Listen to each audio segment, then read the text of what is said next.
Hi everyone, may I also welcome you to Open Day. Yes, my name is Brad Wyndham, thanks for the introduction. I'm the manager of the Student Inquiry Service here at Macquarie University, and one of the fundamental questions that people ask us at that service is, how do you get in? How do you get into Macquarie University? And so that's what I'd like to be talking to you about this morning. It will take about 20 minutes to talk about the different ways that you can get into the university. And the metaphor of pathways is a good one. There are pathways for purpose. My family home had a pathway up the front door. It was a main pathway. My dad put quite a lot of work into that pathway, had some azaleas on both sides of it, and that was generally the way that you got into our house. But there were different times and there were different occasions when my sister and I needed to go down the side pathway if we were coming home late.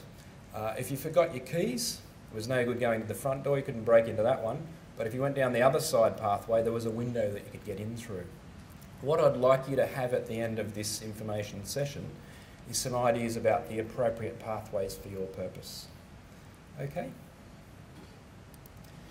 Now, the main pathway into Macquarie University for high school leavers is through the university's admissions centre. There are two kind of main ways that people apply to the university. They either apply directly on a written form or an online form, or they apply through UAC.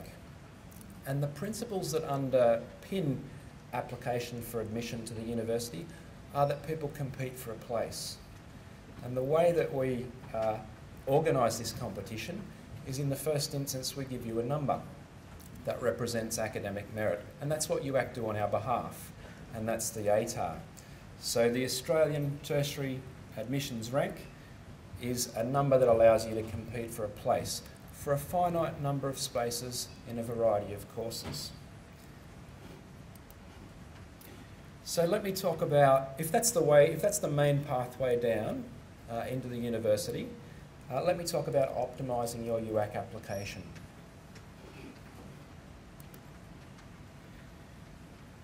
You'll be aware of UAC, no doubt, and you'll have 9 preferences. And your preference will include choice of course and choice of location or the university that you'd like to study with. May I invite you to consider these 2 things when you're completing your 9 preferences. What's your dream course? So what's your real ambition? What's the area of study that you'd like to pursue? That's going to inform the way that you list your preferences. And secondly, what's a realistic chance for me? So what's a realistic option? Now, how do you decide that? There's a couple of things that we can use, or some bits of information that we can use to decide what's realistic for us. First of all, we can look at last year's ATAR cut-offs.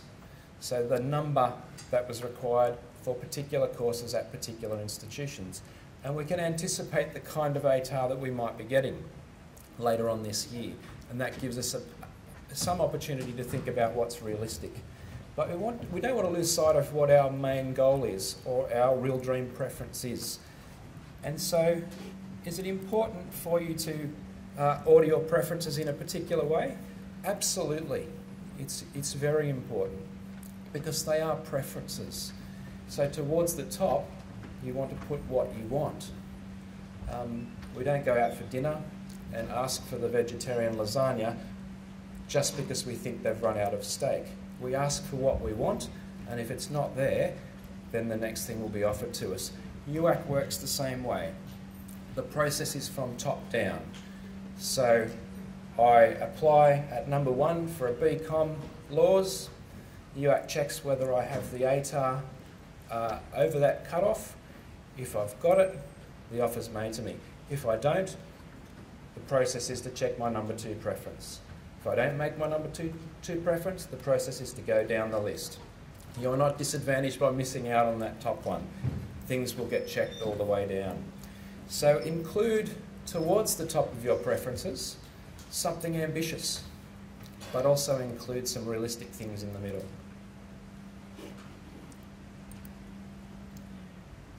Second question, will I need to change my preferences between offer rounds? There are 3 main offer rounds. There's a main offer round in January, there's a late and a final offer round. Offers come out middle of January.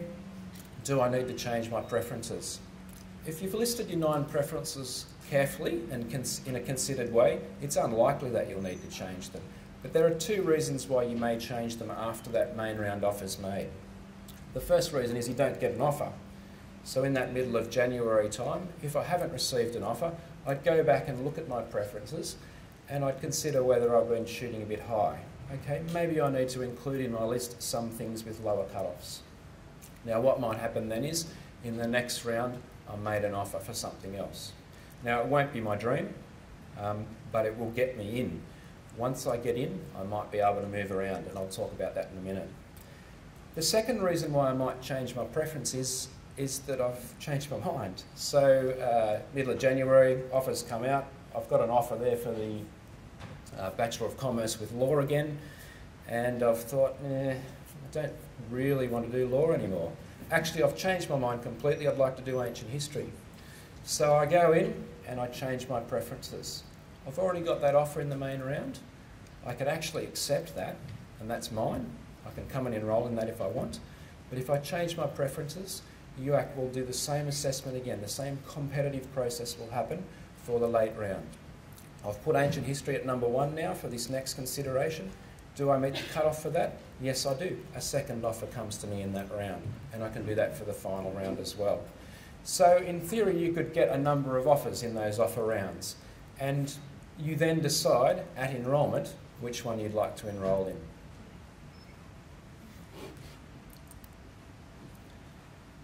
There's some key dates. Please visit the UAC website, which is at the bottom of that page. The date that I wanted to point out to you was Friday the 28th of September, so that's your on-time closing date. You can make UAC applications after that, but you'll continue to get a late fee, and it'll get more and more. So simply put things in preference order. If you meet the cut-off, you'll be made an offer. Keep in mind also, you've got the way that we're competing for these places is this magical idea, this magical number called the ATAR. But there are some things that can happen in the background that change the way that this calculation happens. Let me first of all talk about disadvantage during high school. So, I'm not targeting everyone now, but there may be some of you who have had a disadvantaged high school. There is opportunity for you to make an application for educational access scheme via UAC, and in that case, you show some evidence that you were disadvantaged during your HSC. The outcome of that may be that you get 4 bonus points. Doesn't change your ATAR, it just means that when the calculations are done, UAC consider that your ATAR is 4 bonus points higher. Similarly, I'm skipping down to rural bonus scheme. You may have been disadvantaged because of the location that you're in, or we're privileging people in regional and remote communities. We're giving them some bonus points, up to 7 depending on where they're coming from. Again, there's nothing that you need to do for that one. And then the last one, bonus points, academic advantage. In some cases, I'll just let these guys wander in, that's fine. In some cases, there's a match between how well you've done in some subjects in your HSC and the kind of study that you're going to do. For example, you've done really well in maths, and you're coming into a maths-based university degree. So we'll give you some bonus points for the fact that you've done well in maths. Visit the Macquarie website, do a search for academic advantage. You can put in the HSC bands there, and you can see that the bonus points that you would get for the various courses. Again, there's nothing you need to do with UAC. Those will be applied in the background. What ones do I need to do things about? I do need to do something about educational access schemes. So if I've got a disadvantaged HSC, then I make an EAS application. Rural bonus scheme I don't worry about. Bonus points I don't worry about. I can get information about them, but they will happen automatically. And the other piece in the middle there, the uni test, goes with that idea of disadvantage as well. It gives us another opportunity to allow you to compete or to assess your aptitude for university. We run a test on the 3rd of December, which is an aptitude test, and the results from that test will go with your ATAR and allow us to make offers on that basis.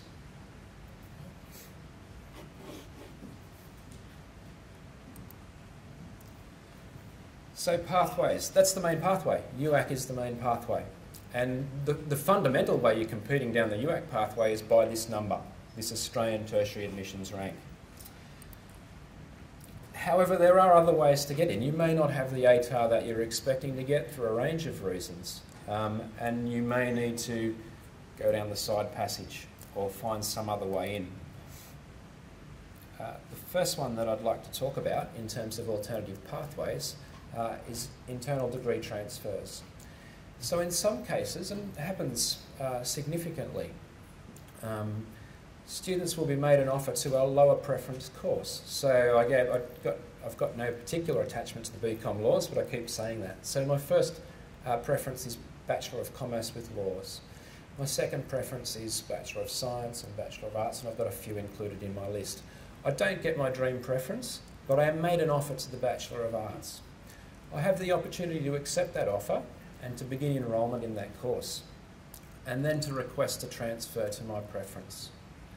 The way that works is you would need to meet some criteria. For example, if I wanted to move to the Bachelor of Arts in Psychology, or the Bachelor of Arts - Psychology, I would need to complete 12 credit points with a GPA of 2.5. What does that mean? Let me explain. So I've come into this other course, I've started studying, I'm actually lining up the courses that I'm studying with my ultimate goal, so I'm actually starting to try and do things that are going to help me with my psychology. And what I need to do in this case is complete 4 subjects. They're 3 credit points each, that will give me my 12 credit points, and I need a grade point average of 2.5. At Macquarie, grade point averages work like this. A pass is 2, a credit is 3, and a distinction is 4. So in this case I would need 2 passes and 2 credits, and that would give me a grade point average of 2.5. Now, providing I can do that, I've gone through YAC, I've got my BA offer, I've enrolled, I've started to do some things that are preparing me for psychology, I've done my 4 subjects, I've got a grade point average of 2.5, I request a transfer, I can move to the Bachelor of Arts Psychology. And there's a whole range of transfer criteria. There's a whole range of ways you can move from one thing to another, and many students do it each semester. So again, jump back onto the Macquarie website, do a search for course transfer, and have a look at what would be required. Next, pathway in. Non-award entry. I may not have an ATAR, or I may not have an ATAR that's going to be competitive, so I need to compete on some other basis. Non-award gives you an opportunity to do 4 subjects and use those as a way of showing that you have aptitude for university. Non-award is a fee-paying program. You do single units, that's why it's called non-award. It's not part of an award yet, you're just doing single undergraduate units. However, they're precisely the same units that students would be doing in an award program. The units that you complete then come with you once you go into an award program. So again, it's a bit like course transfer. Providing you meet some criteria, you then move into an award program that comes with Commonwealth support, the options of HECS help for those that are eligible. I do my 4 units, single units, I pay for them, I pass them all, that would give me a grade point average of 2. I then request to go to a Bachelor of Arts or a Bachelor of Commerce, or whatever's in the list there. If I wanted to go to the Bachelor of Arts Psychology again, I do my 4 non-award units, and I need to do a bit better to be able to articulate into that particular program. It's a really nice way to get a second chance if you haven't got a strong ATAR. Some of us, and increasingly more of us, would like to do our study online, and Open Universities Australia offers us the opportunity to do fully online courses. Now we can do single units, non-award units online, or we can do the whole of the Open Universities Australia Bachelor of Arts online. Macquarie has many units in that program that make up that program, so that may suit you also. After you've done 4 Macquarie OUA units, you can then articulate to a Macquarie on-campus program also, again, if you've passed those 4 units. Some of you may have an interest in languages, and Macquarie teaches a number of languages, a number of Asian and European and ancient languages. As a way into the university, this is a pathway, but it's also an award in itself. The Diploma of Languages doesn't require an ATAR, it's a direct application to the university, so it's an online form. Students can do 8 subjects and take out the diploma, so they've got their award, a Diploma of Languages. Or students can do up to 8 subjects and request to transfer into a Bachelor of Arts. So in that sense, it's a pathway into the Bachelor of Arts. Now there's some nice there's some nice things that can happen there if you like languages. So for example, you may do 4 subjects doing some Latin, and then you transfer to the Bachelor of Arts. You can continue to do your Bachelor of Arts with a major in ancient languages, but you can then add a second major. So you might ultimately like to do some history with it, or even some marketing with it. There's opportunity for you to use this as a pathway to continue your language study and to add some other things to it. SIBT, or the Sydney Institute of Business and Technology, they're here on campus today. So a lot of these people, so the Centre for Open Education that look after the Nonaward programs, SIBT and OUA people are over in the courtyard. So at some stage you might actually want to talk to them more specifically about their programs. The nice thing that SIBT do is they offer some diplomas in business-related courses, and they're fee-paying diplomas. Again, they can be taken out as a complete award, or they can be used, again, to articulate into a degree program. What the Sydney Institute of Business Technology teach are Macquarie units. So the units that you do with them come with you to the course that you articulate to. So you might do an advanced diploma in accounting with them and come over and do a Bachelor of Commerce professional accounting with us, and the units will move with you. There are criteria that you need to meet, but it's, again, a nice pathway.